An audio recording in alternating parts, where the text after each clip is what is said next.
step to boxing for beginners is your fighting stance. For right-handed fighters, the stance is called orthodox. For left-handed fighters, the stance is called southpaw.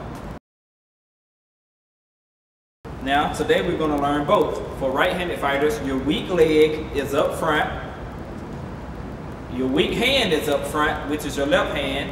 Your shoulder should be pointing straight ahead, like this.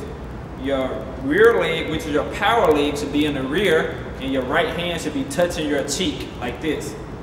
Now, if your feet, your legs should be shoulder length apart, diagonal. If you're too vertical, you're off balance. If you're too horizontal, you're off balance. So it should be diagonal, shoulder length apart. Your shoulder should be pointing forward. Your rear hand should be touching your cheek. This is how you should look in your fighting stance for a right-handed fighter. If you look like this, you're too much of an open target. You should turn so that you can have that movement. Just like this. Now from the right, you should look like this. Your right hand should be touching your cheek and your chin should be tucked.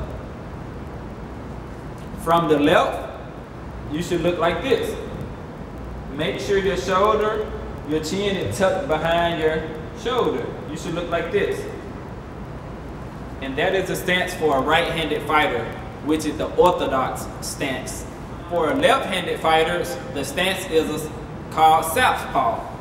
Now, it's the same as a right-handed stance, it's a mirror effect.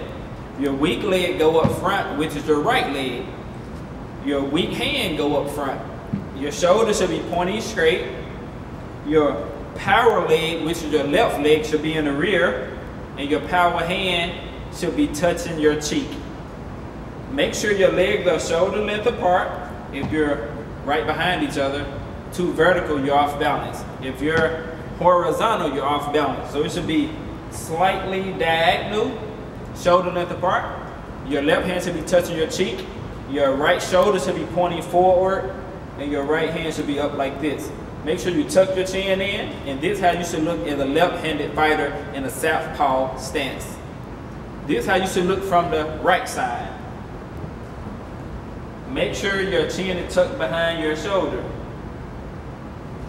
This is how you should look from the left-hand side. Make sure your hand is touching your cheek and your chin is tucked. And that is the stance for a left-handed fighter, which is called the southpaw stance.